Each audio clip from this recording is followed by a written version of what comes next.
आज पाकिस्तान हम पर हंस रहा होगा। आज वो शाहिद अफरीदी जो भारत के बारे में न जाने क्या क्या कहता है वो भारत पर हंस रहा होगा और शायद ये पूरी दुनिया ही भारत पर हंस रही होगी। क्यों? क्योंकि एशिया कप का ऐलान हो चुका है और एशिया कप का ऐलान होते ही भारत और पाकिस्तान के बीच जो मैच है उसका शेड्यूल भी सामने आ गया है। अब शेड्यूल में तो भारत और पाकिस्तान का एक ही मैच है, लेकिन जिस तरह से एशिया कप का शेड्यूल डिजाइन किया गया है उसके हिसाब से भारत और पाकिस्तान के बीच एक दो नहीं बल्कि तीन तीन बार जो है मैचेस हो सकते हैं। यानी कि भारत को पाकिस्तान के खिलाफ तीन तीन बार जो है वो एशिया कप में खेलना पड़ सकता है। कैसे? उसके लिए मैंने एक अलग वीडियो बनाई है, लेकिन यहां पर मुद्दा यह है कि क्या भारत को पाकिस्तान के साथ मैच खेलना चाहिए, क्योंकि पूरा देश नहीं चाहता कि भारत पाकिस्तान के खिलाफ खेले। क्यों? क्योंकि अगर आपको याद हो कि अभी कुछ वक्त पहले पहलगाम में कैसे टेररिस्ट अटैक में हमारे 26 निर्दोष लोगों को मारा गया था और उसके तार सीधा जाकर जुड़े थे पाकिस्तान से, जिसके बाद भारतीय सेना ने ऑपरेशन सिंदूर के जरिए पाकिस्तान के कई टेररिस्ट ठिकानों को ध्वस्त भी किया था।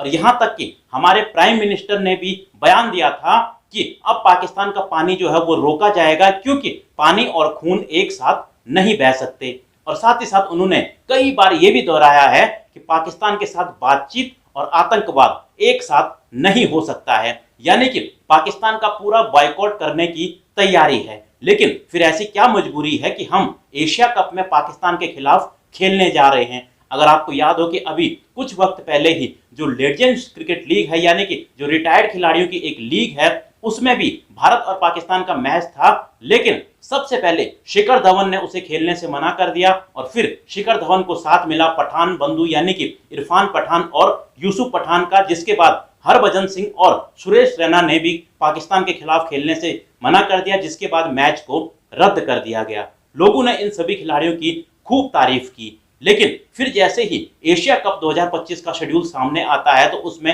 भारत और पाकिस्तान को एक ही ग्रुप में रखा जाता है ताकि दोनों के बीच मैच हो। और डिजाइन कुछ ऐसे किया जाता है कि सुपर 4 में भी एक मैच हो और फाइनल में भी एक मैच होने की संभावना रखी गई है।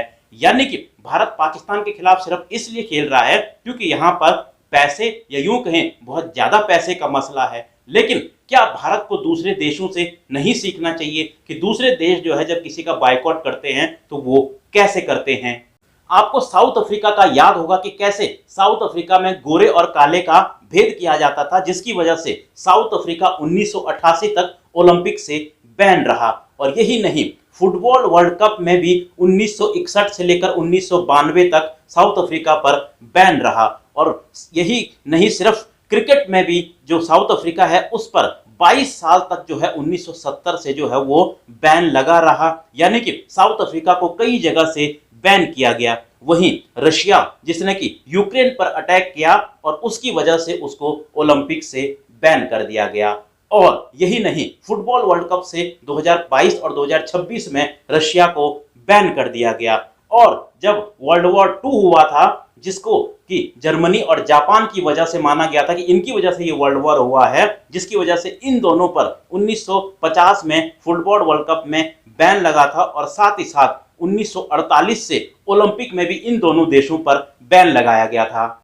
यानी कि दुनिया जब किसी देश को अपने खिलाफ गुनहगार मानती है तो वो उस पर पूरा बैन लगाती है, उसका पूरा बॉयकॉट करती है। लेकिन आखिर भारत ऐसे क्यों नहीं कर पा रहा है? और जैसे ही एशिया कप में भारत और पाकिस्तान के मैच की लिस्ट सामने आई, पूरे देश में भी हंगामा मच गया है। अपोजिशन के कई लोग जो हैं वो सरकार से अब सवाल पूछ रहे हैं कि आखिर कैसे, जब खून और पानी एक साथ नहीं बह सकता तो फिर मैच एक साथ कैसे खेला जा सकता है? और इस बार जो अपोजिशन के लोग सवाल पूछ रहे हैं, पूरे देश के लोगों का उनको साथ भी मिल रहा है। आपको याद होगा कि ओवैसी, जिनको कि पूरे देश में किस नजर से देखा जाता है वो आप सब जानते ही हैं, लेकिन ऑपरेशन सिंदूर के वक्त और अब भारत और पाकिस्तान के मैच के वक्त वो जो सवाल पूछ रहे हैं, पूरे देश के लोगों का उनको समर्थन मिल रहा है। और सारे लोग कह रहे हैं कि देशभक्ति सीखें तो वो ओवैसी से सीखें। और सरकार पर इस वक्त सवालों की बौछार है। और ये बौछार इसलिए भी है क्योंकि जो आईसीसी है उसके प्रेसिडेंट इस वक्त खुद हमारे होम मिनिस्टर यानी कि अमित शाह के बेटे जय शाह हैं। हालांकि जो एशिया कप है और जो एशियन क्रिकेट काउंसिल है उसमें जो है जो प्रेसिडेंसी है वो पाकिस्तान के पास है, पाकिस्तान के जो चेयरमैन है वो इसके प्रेसिडेंट हैं। लेकिन अगर भारत चाहता तो फिर भारत और पाकिस्तान के बीच मैच नहीं भी हो सकता था, क्योंकि दोनों को एक ग्रुप में अगर नहीं रखा जाता तो फिर हो सकता था कि शायद फाइनल में मैच होने की संभावना होती, वो भी पूरी तरह से कंफर्म नहीं थी। यानी कि जानबूझकर भारत और पाकिस्तान को पहले एक ग्रुप में रखा गया है और फिर सेमीफाइनल की जगह सुपर 4 का जो है वो डिजाइन यहां पर रखा गया है। अब क्या भारत सिर्फ पैसों की वजह से खेल रहा है? क्योंकि अगर पैसों की वजह से भारत खेल रहा है तो फिर ये बहुत ही गलत बात है, ये वाकई में देश के साथ गद्दारी है। क्योंकि बीसीसीआई के पास पैसों की कमी नहीं है और खुद पाकिस्तान की क्रिकेट से जुड़े हुए और पाकिस्तान के पत्रकार नजम सेठी के बारे में आप जानते ही होंगे, इन्होंने एक बार कहा था कि दुनिया की सभी टीमें जो हैं वो भारत से मैच जरूर खेलना चाहती हैं। क्यों? क्योंकि भारत इतना बड़ा मार्केट है मैचेस के लिहाज से, क्रिकेट के लिहाज से, कि भारत के साथ खेलने से हर टीम का रेवेन्यू यानी कि हर टीम की कमाई बढ़ जाती है। तो क्या भारत को उसका फायदा नहीं उठाना चाहिए था? भारत को यहां पर पाकिस्तान को या तो बैन करता या फिर पाकिस्तान के साथ मैच नहीं खेलता, तो शायद लोगों को विश्वास होता कि सरकार जो कह रही है वो धरातल पर हो भी रहा है।